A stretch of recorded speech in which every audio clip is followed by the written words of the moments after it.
Assalamu alaikum, my intelligent students. Welcome to the channel Maths Prodigy.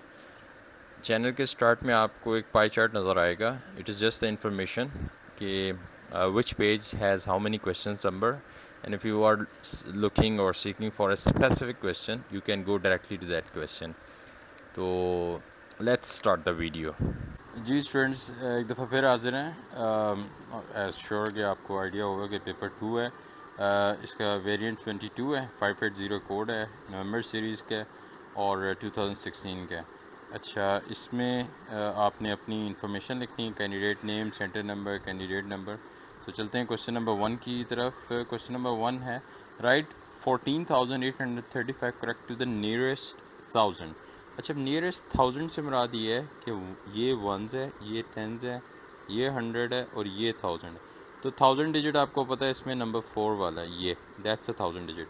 इसके right पे 8 है. आपको मैंने बताया अगर 5 6 7 8 9 हो, पिछली प्रीवियस वीडियोस में भी बता चुका हूँ, तो +1 कर देते हैं अंडरलाइन डिजिट में. प्रीवियस वैसी रहेगा, ये हो जाएगा 1, 4 + 1 5 एंड दैट जो उसके बाद वाले वो 0, तो 15,000. Write your answer to part A in standard form. अच्छा, स्टैंडर्ड फॉर्म का आपको पहले भी बता चुके हैं, e to 10⁻n होती है. ए 1 हो सकता है या 1 से बड़ा और 10 से छोटा होता है, और n जो होता है वो पॉजिटिव या नेगेटिव कोई भी इंटीजर हो सकता है. तो ये अगर 15,000 लिखा हुआ है तो डेसिमल यहाँ जब कहीं भी डेसिमल होता है तो एंड में होता है. कैलकुलेटर के भी आप एंड में देखें तो यूँ ज़ीरो अगर यूँ लिखा हुआ है आपके पास यूँ ज़ीरो, तो ये इधर कैलकुलेटर के तो यहाँ पे एक डॉट ज़रूर होगा. तो ये 1 प्लेस, 2 प्लेस, 3 प्लेस, 4 प्लेस इधर आएगा तो 1.5. अगर इससे पीछे रखूँगा मतलब ये 1 2 3 तो ये 15 हो जाएगा. 15 नहीं होना चाहिए, तो ये हो जाएगा 1.5. और मैं कितनी प्लेस पीछे गया था अभी, 1 2 3 4, तो 1.5 इंटू 10⁻4. जब आप डेसिमल पीछे की तरफ लेके जाते हैं तो 10⁻+ होती है, और जब डेसिमल राइट की तरफ मूव करता है तो 10⁻⁻ होती है. नेक्स्ट है question number 2, find the value of A. ये पैरेलल लाइंस हैं. एक याद रखिएगा, ये दो पैरेलल लाइंस अगर हों तो उसको ट्रांसवर्सल कट करता है. तो इसमें जो आपका एंगल ए है वो एक्चुअली इसके बहुत सारे वेज हैं, आपको जो भी आप करना चाहिए. अगर ये देखें इन लाइंस के अंदर अगर ये 67 है, ठीक है, तो ये 67 ये भी होगा अल्टरनेट एंगल्स के हिसाब से, और ये जो होगा वो 180 - 67 हो जाएगा ये वाला एंगल, ठीक है, क्योंकि स्ट्रेट लाइन एंगल 180 होता है. तो a + 180 और a plus that angle +42 = 180. Easier वे करते हैं इस कम्प्लेक्स में जाने की बजाय. ये अगर 67 है तो ये भी 67 है, ठीक है. तो इस हिसाब से जो एक्सटीरियर एंगल होता है एक ट्रायंगल का, एक प्रॉपर्टी होती है, अगर ये एक एक्सटीरियर एंगल है ये इक्वल होता है, अगर ये इक्वल होता है सम ऑफ ऑपोजिट इंटीरियर एंगल्स के. तो ये 67 डिग्री हो गया कॉरस्पॉन्डिंग एंगल प्रॉपर्टी से, कॉरस्पॉन्डिंग एंगल है ये. और ये जो है इसकी प्रॉपर्टी लगाऊंगा 67 = a + 42. So a = 67 - 42. तो ये आ जाएगा 7 - 2 5, 6 - 4 2, a 25 डिग्री है. और अगर आपने दूसरी तरह से चेक करना है तो वो भी हम कर लेते हैं. उसमें ये होगा कि 180 - 67 वो ये एंगल आ जाएगा, ये 113. अब 113 + 42 कर लेते हैं हम, +42 इक्वल एंड माइनस फ्रॉम 180. ये माइनस फ्रॉम 180 जो मैं करता हूँ इसमें कन्फ्यूज़ ना होकर -25 नहीं 25 आंसर आएगा. तो ये आपका आंसर आ गया. Solve the equation, very simple, distributive law. 6 will multiply with k and 6 will multiply with 8. So 6k - 48 is equal to 78. 6k is equal to 78 + 48. 6k is equal to 8 and 8 16, 7 + 1 8 + 4 12, 126. So k is equal to 126/6. 2 4s are 2 6s are 12 and 2 3s are 6 and 2 3s are 6, 3 1s are 3, 3 2s are 6, 3 1s are 3. तो 21 आ रहा है आपका k की value. So k is 21. Next है not to scale, calculate the area of this trapezium. अब याद रखिएगा area of trapezium का फार्मूला अभी मैं लिख रहा हूँ, आप स्टूडेंट्स ने पहले ही मेरे साथ बोल लिया होगा, मुझे पता माइंड में आपके आ गया. Half into height into sum of parallel sides. तो अब पैरेलल साइड्स कहाँ होती हैं, ये जो दो एरोज़ वाली साइड्स होती हैं पैरेलल होती हैं। हाइट जो होती है 90 डिग्री परपेंडिकुलर होती है इनके दरमियान। तो इसका एरिया बहुत सिंपल है, हाफ इसकी हाइट 4 है और इसमें 13 एक पैरेलल साइड है। इस 5 का कोई काम नहीं है उसमें, और 16 एक है। ये हो जाएगा 2 1 2 2 2 4, 2 इंटू 16 प्लस 13 आपका होता है 29 इज इक्वल टू 58। एरिया आपका हमेशा स्क्वेयर्स में आता है, ये आ जाएगा 58। So your answer will be 58 centimetre square. जी क्वेश्चन नंबर 5 है 36y power 5 divided by 4y square. इसको ऐसे लिखने आप 36y5 divide means 4y square. Number like terms 4 1 4 4 9 36। अच्छा y स्क्वेयर y5 में y5 इंटू वाई स्क्वेयर ऊपर जाके -2 हो जाता है। जब मल्टीप्लाई हो रहे हो सेम y और y बेसिस सेम हो तो पावर्स ऐड हो जाती है, यानी 5 - 2। तो इन अदर वर्ड्स हम सिंपल कहते हैं कि इसको माइनस कर दें पावर्स को। उसका तरीका होता है कि जिसने टोटल ख़त्म होता है उसको क्रॉस कर देते हैं और जिसने रहना होता है उसकी एक पावर कट किया करें ताकि याद रहे कि y बचेगा। तो 5 - 2 3 होता है, तो ये हो जाएगा 9y³।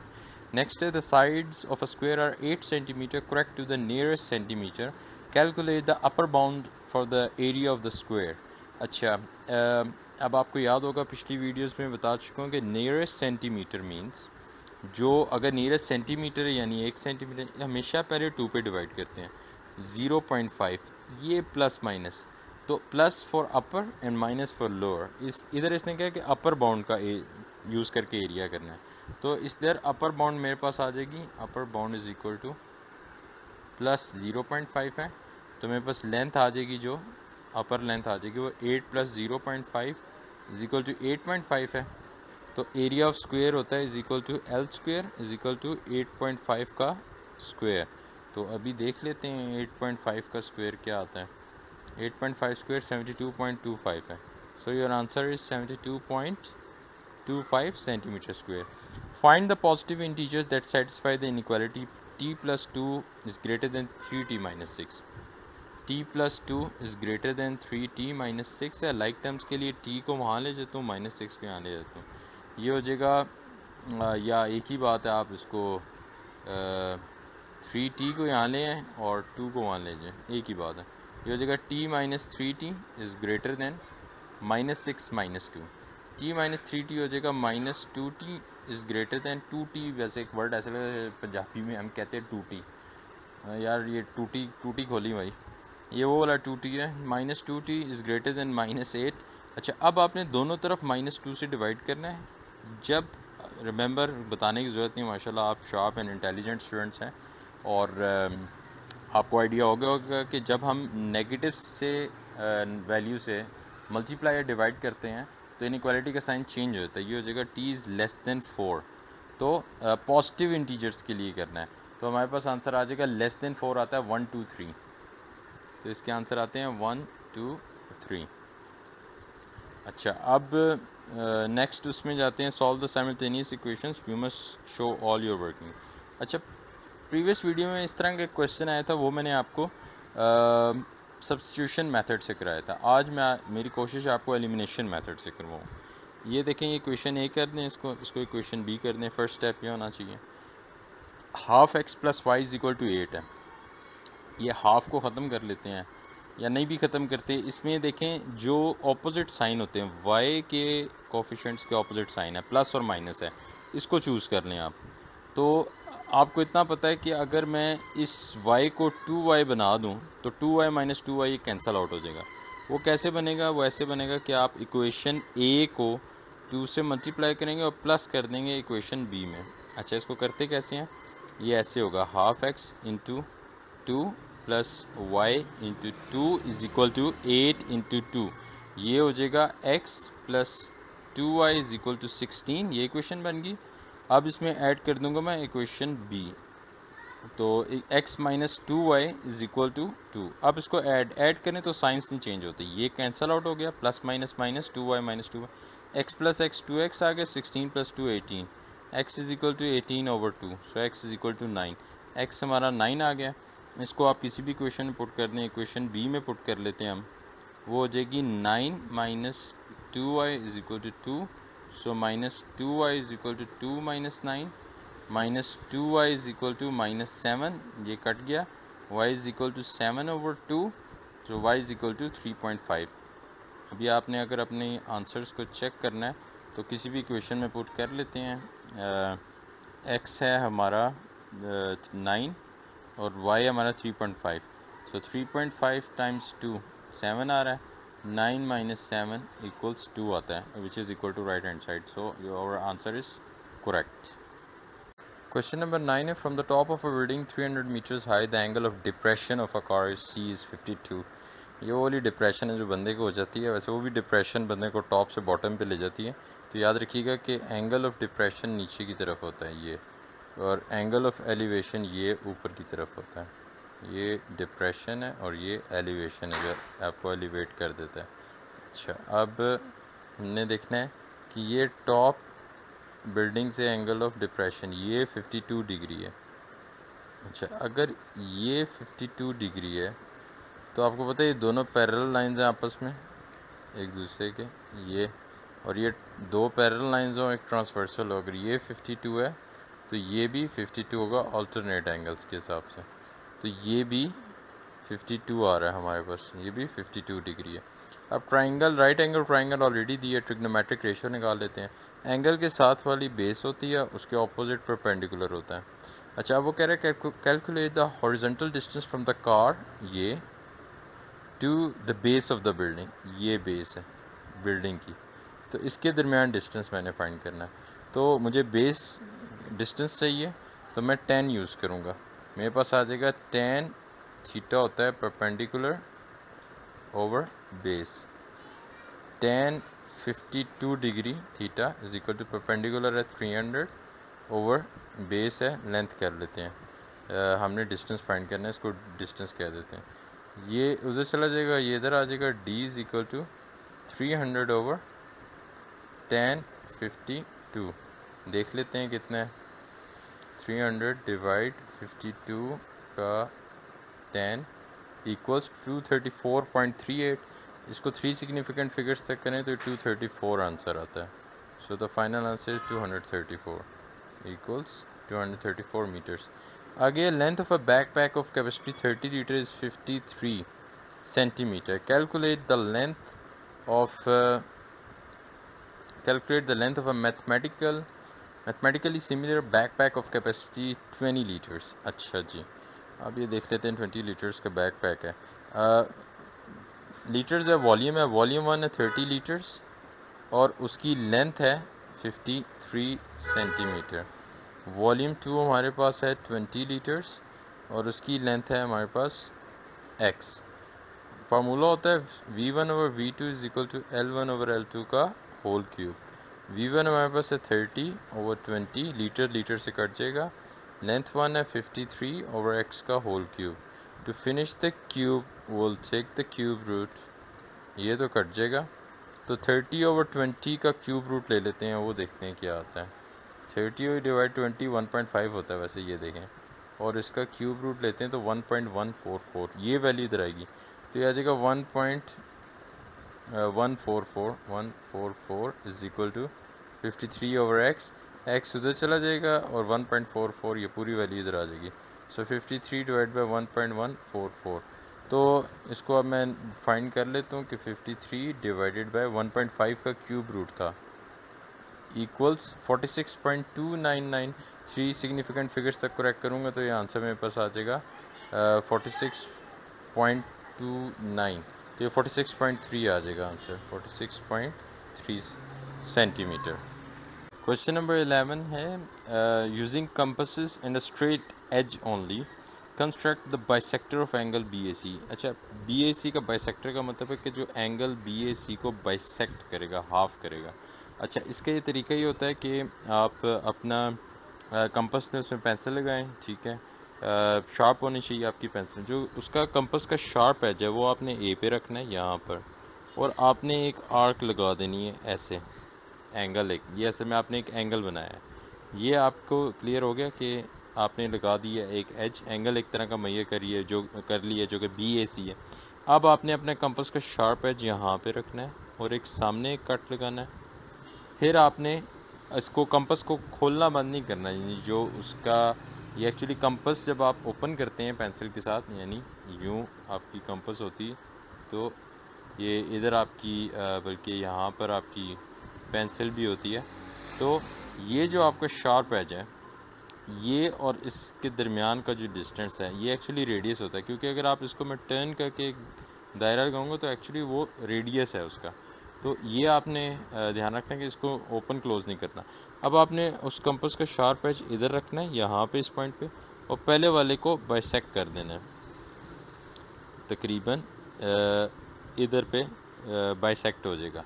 फिर आपने अपना रूलर लेना है और उस रूलर की मदद से आपने इस एंगल को अपने ये ऐसे थोड़ा सा पीछे रखते हैं, यहाँ से इस रूलर के साथ ये आपने एक लाइन लगा देनी है। तो that is your angle bisector. अच्छा, अब मज़े की बात ये है कि थोड़ा सा इसमें फ़र्क आएगा, ये थोड़ा सा ऊपर आना चाहिए था। अच्छा, वो कह रहा है कि कंप्लीट द स्टेटमेंट। आपने मैयर ऐसे करना है कि आपने अपनी प्रोटेक्टर ऐसे रखनी है इधर ये, और यहाँ से एंगल मैयर करना है। फिर आपने अपनी प्रोटेक्टर को दोबारा रख के जब आप ये बना चुके होंगे तो आपने देखना है कि ये एंगल कितना है और ये कितना है। It should be equal half. ये थोड़ा सा आगे पीछे आया है एंगल, तो अगर इसको एग्जैक्ट करेंगे तो थोड़ा सा और बीच में आ जाएगा। Complete the statement. The bisector of angle B A C is the locus of point that are equi distant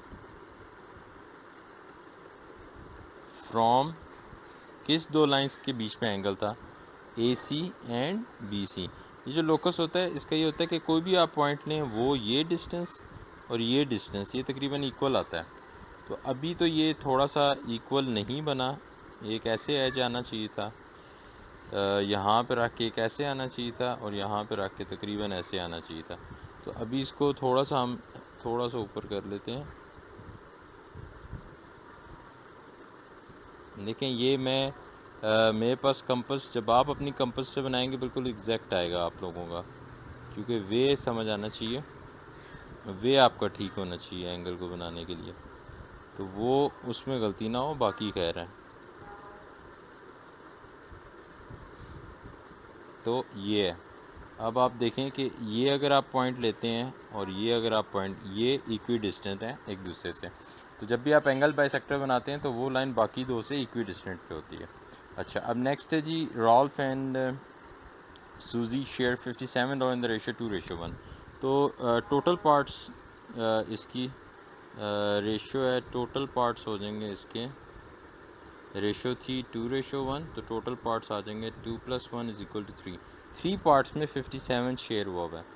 तो ईच पार्ट गेट्स, यानी हर पार्ट को कितना मिल रहा है, 57 डिवाइड बाई 3 कर लें, दैट इज़ $19 एक पार्ट को मिल रहा है। Calculate the amount Ralph receives. Ralph की रेशो ये थी और सूजी की ये थी। तो रॉल्फ का आ जाएगा इज़ इक्वल टू 2 × 19 = 38। एक तो ये इसका तरीका है, दूसरा तरीका है कि रॉल्फ के 2 पार्ट्स थे, टोटल 3 हैं और टोटल अमाउंट $57 है। तो आप ये मेथड यूज़ कर लें या दूसरा, both ways you will get the same answer. इसमें मैं आपको दोनों मेथड्स बता दूँ। Ralph gives $2 to Susie. Calculate the new ratio Ralph's money ratio Susie's money, give your answer in the simplest form. अच्छा, अब रॉल्फ ने $2 सूजी को दे दिए, तो रॉल्फ के जो अमाउंट थी वो $38 थी, तो सूजी के पास कितनी हुई स्टार्ट में, 19 ओनली, क्योंकि 2:1 है। तो सूजी के पास $19 है, रॉल्फ ने $2 उसको दे दिए, तो ये 38 - 2 अब 36 हो जाएगा, और वो 19 प्लस, क्योंकि रॉल्फ ने उसको दिए हैं तो उसके पास $2 कम हो गए, जबकि सूजी ने $2 ले लिए तो उसके पास ये हो गए 21। सो कैलकुलेट द न्यू रेशो। तो न्यू रेशो आ जाएगी रॉल्फ रेशो सूजी आ जाएगी 36:21। अब इसको सिंप्लीफाई में करना है तो 3 से दोनों तरफ डिवाइड कर देते हैं, that will be 12:7। So answer will B 12:7। Question number 13 पे चलते हैं, पेज नंबर 6 पे है कि फैक्टराइज m³ + m। बहुत आसान है, इसमें तो सिंपल कॉमन ले लेंगे, m ही कॉमन है तो पीछे आ जाएगा m² + 1, क्योंकि कॉमन से आप डिवाइड करते हैं।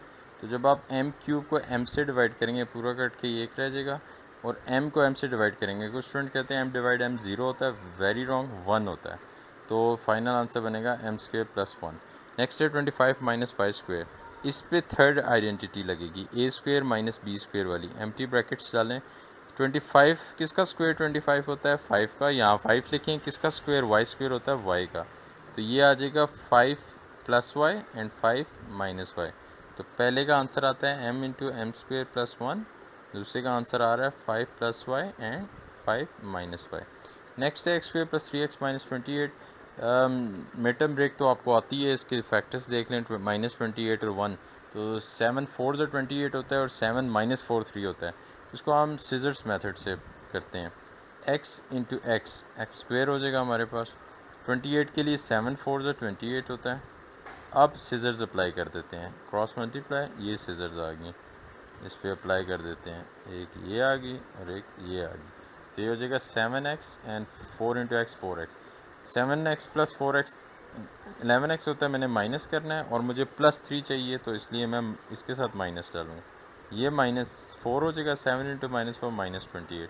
तो फाइनल आंसर आपका आएगा x प्लस 7, ऐसे इसका आंसर लिखते हैं, x प्लस 7 और x minus 4। Without using your calculator work out 3/4 plus 2/3 minus 1/8। अच्छा ये भी लिख लेते हैं, 3/4 प्लस 2/3 माइनस 1/8। 4 3 8 का एलसीएम, इसका एक तो ये वे है एलसीएम का, आप ऐसे एलसीएम निकाल लें, 2 से स्टार्ट करें, 2 2 4, 3 नहीं आता छोड़ दें, 2 4 8, फिर 2 1 2, 3 नहीं आता, 2 2 4, फिर 2 करें क्योंकि स्टिल अभी है, 3 को छोड़ दें, और एंड में बेचारा जो 3 बार बार रही जा रहा था उसको आप कर लें। तो ये हो जाएगा 2 2 4, 4 2 8, 8 3 24। एक ये मेथड है। एक और आपको इजी मेथड बताता हूँ। अच्छा जब आप ये क्वेश्चन लिखें, इसका नेक्स्ट स्टेप जो आपने करना है वो ये करना है, मल्टीप्लाई का साइन डालना है ऊपर नीचे, मल्टीप्लाई मल्टीप्लाई 1/8 मल्टीप्लाई मल्टीप्लाई, ठीक है। अब 4 3 8, इसमें जो बिगेस्ट नंबर है वो 8 है। 8 का टेबल पढ़ें, 8 1 ज़र 8, 4 के टेबल में आता है, 3 नहीं के टेबल में नहीं आता, छोड़ दें। 8 2 ज़र 16, 4 के टेबल में 16 आता है, 3 के टेबल में नहीं आता, इसको भी छोड़ दें। 8 3 ज़र 24, 4 के टेबल में भी 16 आता है, 24 आता है, 4 6 ज़र 24, और 3 के टेबल में भी 24 आता है, 3 8 ज़र। So your LCM is 24। ये इजी मेथड होता है, इसकी भी ज़रूरत नहीं है आपको, प्राइम फैक्टराइजेशन वाले मेथड से भी नहीं ज़रूरत रहती। तो 4 6 ज़र 24, इधर भी 6 आ जाएगा, 3 8 ज़र 24, इधर भी 8 आ जाएगा, 8 3 ज़र 24, इधर भी 3 आ जाएगा। ऊपर आता है 18/24 प्लस, फिर आता है 16/24 माइनस, फिर आता है 3/24। अब सब में 24 कॉमन हो गया, तो ऊपर लिख लें 18 प्लस 16 माइनस 3। 18 प्लस 16 होता है 34 माइनस 3/24, ये हो जाएगा 31/24। अभी आपको पता है कि इम्प्रॉपर फ्रैक्शन है क्योंकि इसमें न्यूमरेटर ग्रेटर है डिनोमिनेटर से, तो उसको मिक्स नंबर में चेंज करेंगे। 24 एज इट इज़ लिख के डिनोमिनेटर, 24 1 ज़र 24 होता है, और 31 से 24 का डिफरेंस 7 होता है। तो ये final answer will B 1/7/24। Question number 15 page 7 पर, the Venn diagram shows the number of people who likes films, music and reading. Find n of m. n of m का मतलब है नंबर ऑफ म्यूज़िक। तो music का ये वाला circle है, इसमें टोटल देखें 4 और 2 और 3 है, 4 + 2 6, 6 + 3 is 9, तो ये 9 आ जाएगा। Number of r union m, r union m जो है वो आपको पता है ये आता है r और m के सारे। तो ये अगर हम टोटल काउंट करें, ये आता है 4 + 2 6 + 3 9 + 1 10 + 2 12, तो इसका आंसर आ जाता है 12। नेक्स्ट है person is chosen and random from the people who like films.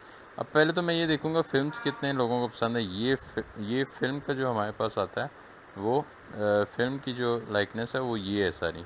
तो वो टोटल आ रहा है 8 + 2 10 + 3 13 + 1 14, तो टोटल तो 14 आ गए उसमें इसके लिए चूज़ करने के लिए। अब 14 है, कितने में से write down the probability that this person also likes music. तो म्यूज़िक भी अगर लाइक करता है तो ये फिल्म और म्यूज़िक इसमें इंटरसेक्शन ये है, 3 + 2 5, सो 5/14 हो जाएगा, ये आंसर है। नेक्स्ट है on the Venn diagram shade m complement intersection f union r। अच्छा, अब m complement intersection F union R, पहले तो ये देख लें m कॉम्प्लीमेंट ये होगा, ये m कॉम्प्लीमेंट है सारा, m के अलावा जितना भी है वो मैं सारा शेड कर दूंगा, बस मैं m को छोड़ दूंगा। और अब आपने इसका इंटरसेक्शन लेना है एफ यूनियन आर से। एफ यूनियन आर आपको पता है कि एफ यूनियन आर आपका ये आएगा,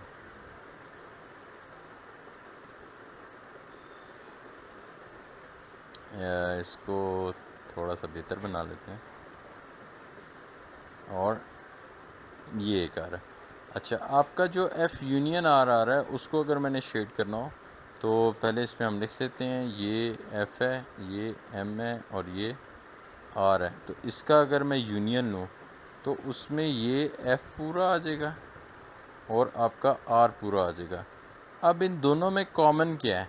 इन दोनों में कॉमन देखें, पहली चीज़ तो ये वाला हिस्सा नहीं है बाहर वाला, दूसरी चीज़ ये हिस्सा नहीं है, तो ये वाला हिस्सा भी नहीं है, ये भी नहीं है, ये भी नहीं है। क्यों? कि यहाँ पे ये वाइट है, ये इस वाले रीजन में ये सारा वाइट हुआ हुआ है। तो जो इन दोनों में कॉमन आ रहा है उसको अब मैं शेड करने लगूँ इसमें मेन क्वेश्चन में, वो ये वाला हिस्सा आएगा। ये आपका आंसर ये आएगा, एफ यूनियन आर के साथ अगर मैं m कॉम्प्लीमेंट की इंटरसेक्शन निकालूँ तो दैट इज़ योर आंसर, ये शेडेड पार्ट बस आएगा। नेक्स्ट है आपका क्वेश्चन कि question 16, B C is equal to 2 3, B A is equal to -5 6, find C A. अच्छा, सी ए के लिए मैं सब्ट्रैक्शन वाला लगाऊंगा। वो ये होता है कि सब्ट्रैक्शन के हिसाब से कि अगर मैंने सी ए फाइंड करना है, ये ending at A and starting from C, तो ये होता है B A minus B C. तो ये हो जाएगा एंड, यानी this C A vector is ending at A and starting at C. तो उलट लिखते हैं, मतलब सी ए है तो पहले ए को लिखना है और फिर सी को। अगर ए सी होता तो फिर मैं पहले सी वाला लिखता और वो। अच्छा, इसमें एक चीज़ का ध्यान रखना है माइनस में कि आपके ये सेम होने चाहिए पहले वाली वैल्यूज़ वेक्टर्स में, ये सेम है तो आंसर ठीक है। अब बी ए हमारे पास है -5 6, बी सी हमारे पास है 2 3, इसको माइनस करनी हो जाएगा -5 -2 6 -3, फाइनल आंसर आता है -7 एंड 3। तो ये आपका आंसर है -7 और 3। नेक्स्ट है वर्कआउट बी ए मैग्नीट्यूड। अच्छा, बी ए का मैग्नीट्यूड बहुत ईजी है, याद रखिएगा। बी ए का मैग्नीट्यूड होता है magnitude is equal to √x component square plus y component square, y का स्क्वेयर। ये हो जाएगा -5 का स्क्वेयर प्लस 6 का स्क्वेयर, ये हो जाएगा 25 प्लस 36, ये हो जाएगा √61। तो ये हो जाता है 25 plus 36 and then square root 7.810। तो 7.81 इज़ योर फाइनल आंसर। ये इसकी मैग्नीट्यूड है, length. Page number 8, question number 17, हमने calculate the area of the cross section correct to the nearest square centimetre तक करना है। अच्छा, अब इसमें आप देखें कि ये क्रॉस सेक्शन एक पार्ट बेंच का है, दो पार्ट्स में, एक तो रेक्टेंगल है ये वाला और एक आपका ये सेक्टर में है, जैसे एक सेक्टर होता है ऐसे, इस सेक्टर में है। तो एक ये बाहर वाला और एक अंदर वाला सेक्टर, एंगल कॉमन आएगा। तो इसका तरीका ये है कि मैं बिगर में से अगर ये वाला माइनस कर दूं, ये शेडेड वाला, तो अगर ये वाला मैं निकाल दूं तो अनशेडेड ये बचेगा। या इन अदर वर्ड्स, अगर मैं बिगर में से ये बड़े वाले में से ये वाइट वाला माइनस कर दूं तो शेडेड बचेगा। तो अब इसको सॉल्व करते हैं। इसका पहला ये है कि एरिया ऑफ क्रॉस सेक्शन आ जाएगा, area is equal to, area हमारे पास आ जाएगा is equal to area of rectangle, एक ये आ जाएगा एरिया ऑफ रेक्टेंगल, प्लस दूसरा आएगा एरिया ऑफ बिगर सेक्टर जिसका रेडियस बड़ा है, minus area of smaller sector. तो अब इनके फार्मूला ही लगा लेते हैं हम। एरिया ऑफ रेक्टेंगल होता है length times width, area of bigger sector आ जाएगा theta over 360 into pi R square minus, बल्कि आर कैपिटल लिख देते हैं, बिगर है तो बेटर है कि कैपिटल लिख, और ये जगह theta over 360 into pi small R square. Length हमारे पास आ रही है आपके, अल्लाह भला करे, लेंथ आ रही है 32 और विड्थ आ रही है 8। ये हो जाएगा 32 टाइम्स 8 प्लस, अच्छा इधर देखें थीटा ओवर 360 इंटू पाई तक सेम है, तो ये बेस्ट है, इसको आप यूँ कर लें, theta over 360 multiply by pi, आगे बचेगा R square minus R square capital R, ये आ जाएगा 256 प्लस 125 ओवर 360 इंटू पाई, और कैपिटल आर हमारे पास है, बड़ा रेडियस है 48 का स्क्वायर माइनस 40 का square.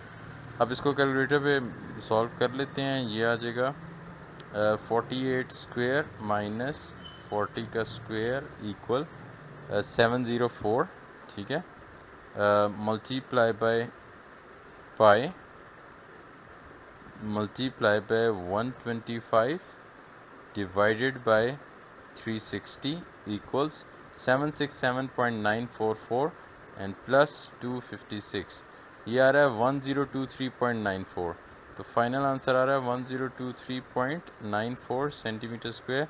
Correct to the nearest square centimetre करना है, नियरेस्ट स्क्वायर सेंटीमीटर है तो ये हो जाएगा 1024, ये आपका फाइनल आंसर आ जाएगा। पेज नंबर 9 क्वेश्चन नंबर 18 है, A part describe fully the single transformation that maps triangle A into triangle B. 3 marks हैं, 3 चीज़ें बतानी हैं। पहले क्या ट्रांसफॉर्मेशन है, इनलार्जमेंट है, रिफ्लेक्शन है, रोटेशन है, वो है क्या कहते हैं ट्रांसलेशन है।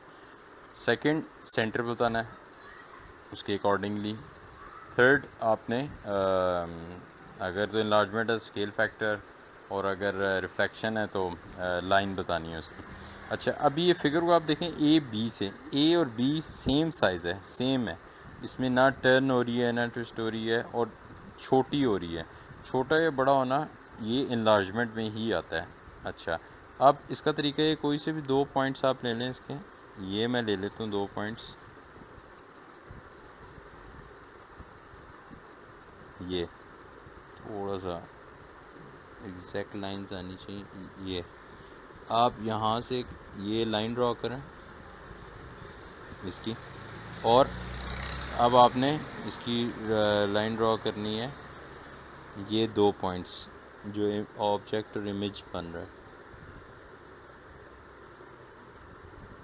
ये 2 पॉइंट्स, ये जहाँ मीट कर रही होंगी ये आपका सेंटर ऑफ रोटेशन है। तो ये इनलार्जमेंट है पहली चीज़। क्यों इनलार्जमेंट है?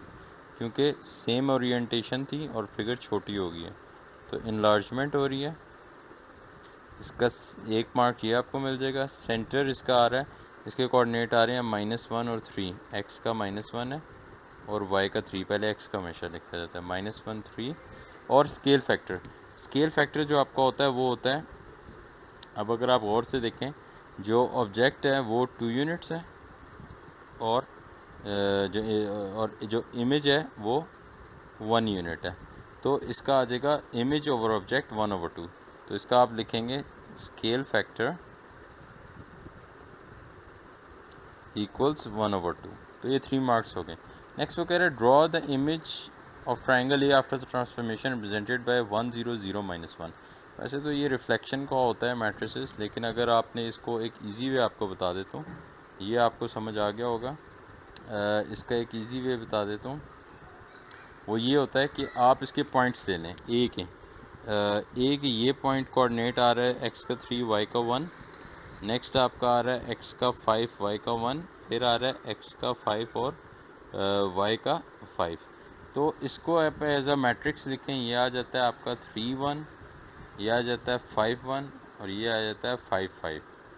अब जो मैट्रिक्स ऑलरेडी दिया हुआ है वो है 1 0 0 -1, इसको इसके पीछे लिख लें। ये बेस्ट वे होता है किसी भी ट्रांसफॉर्मेशन के लिए, कि आपको जो मैट्रिक्स दिया हुआ है ट्रांसफॉर्मेशन का उसको पहले लिखें, और जो पॉइंट्स हैं 3 पॉइंट्स हैं, 4 अगर पॉइंट्स हैं यानी क्वाड्रिलेटरल है वो लिख लें।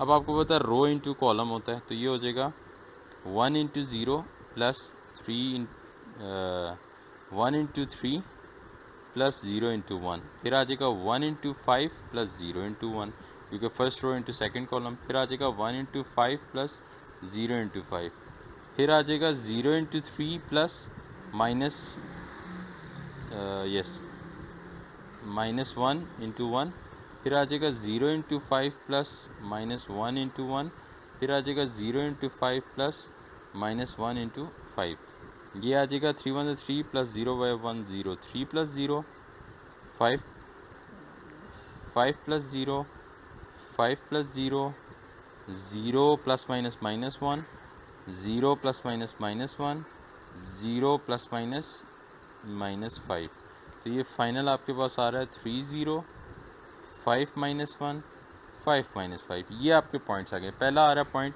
x का 3 y का 0, इसको रेज कर देते हैं। अब हम ड्रॉ कर x का 3 y का 0 आएगा, ये पॉइंट आ गया x का 3 y का 0, x का 5 y का माइनस 1, ये पॉइंट आ गया, और x का 5 और y का माइनस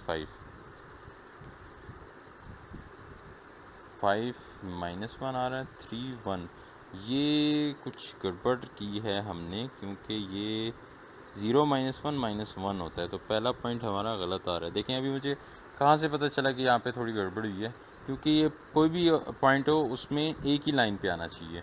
तो x का 3 y का माइनस 1 ये पॉइंट है, x का 5 और y का माइनस 1 ये पॉइंट है, और x का 5 और y का माइनस 5 ये पॉइंट है। तो अगर मैं इस पे लाइन ड्रॉ करूँ, एक ये और ये, तो ये एक ट्राइंगल बन जाती। देखें अब एग्जैक्ट ट्राइंगल आ रही है, तो ये फ्लिप हो रही है, तो ये रिफ्लेक्शन है।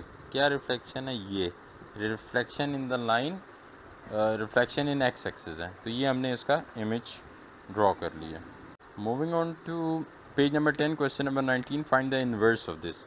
मैं इसको लेट कर लेती हूँ, ये ए के इक्वल है मैट्रिक्स 2 5 माइनस 3 4।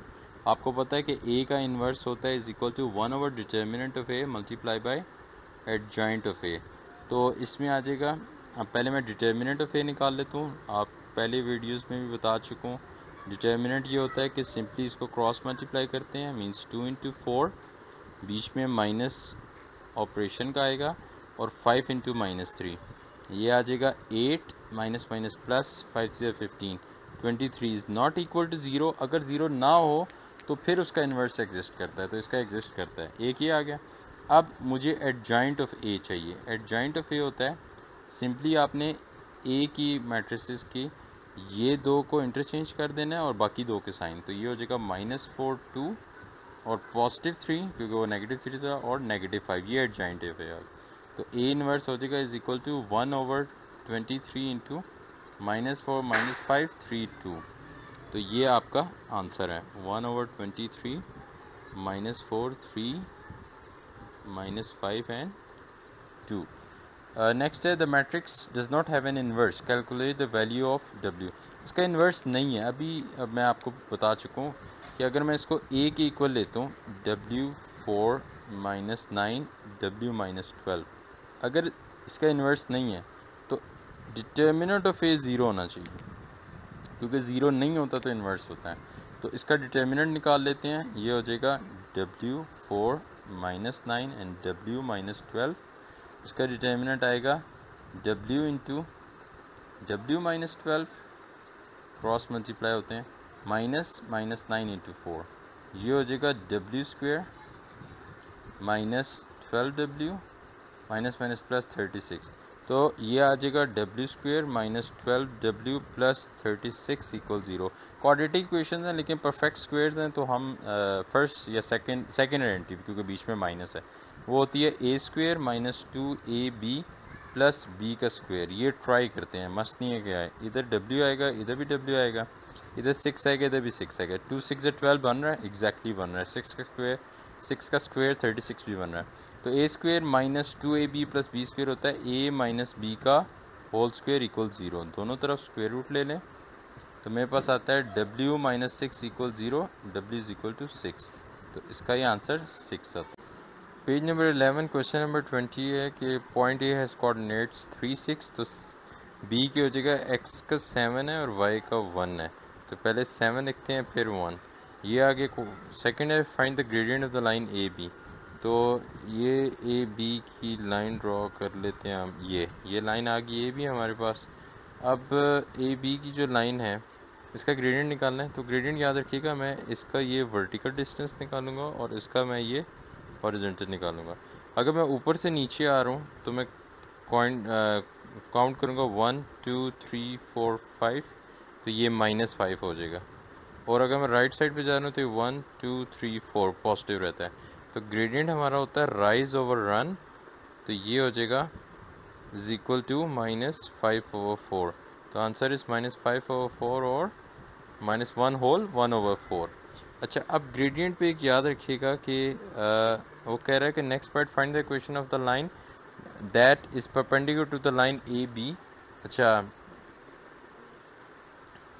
और उसके बाद है जी एंड पासिस द पॉइंट 0 2। ठीक है। अच्छा, अब अगर ये याद रखेंगे, अगर एक लाइन का ग्रेडियंट m1 है और दूसरे का m2 है, इनका प्रोडक्ट अगर -1 आ रहा है, वो तभी होता है कि जब लाइंस आपस में परपेंडिकुलर होती हैं। इन अदर वर्ड्स, अगर आपको इस लाइन का ग्रेडियंट m1 -5/4 है, तो जो लाइन परपेंडिकुलर है और 0 2 से पास हो रही है, ये इधर से x का 0 y का 2 से, तो अगर एक ये यू लाइन पास हो रही है परपेंडिकुलर है, तो इसका m2 का ग्रेडियंट हो जाएगा m2 is equal to, simply इसको रेसिप्रोकल लिख दें 4/5 और नेगेटिव से पॉजिटिव कर दें, तो m2 हो जाएगा 4/5। अब वो कह रहे हैं कि gradient lines equation of line होती है y is equal to mx plus C, y is equal to mx plus C होती है। और ग्रेडियंट हमारे पास इस लाइन का आ चुका है y is equal to m है हमारे पास 4/5 न्यू लाइन का x प्लस c जो होता है वो आपका y इंटरसेप्ट होता है। तो वो ये देखें y एक्सिस पे 2 पे टच कर रही है, तो c आपका 2 है, तो that is your final answer. y is equal to 4x/5 plus 2। Hope you understand the question.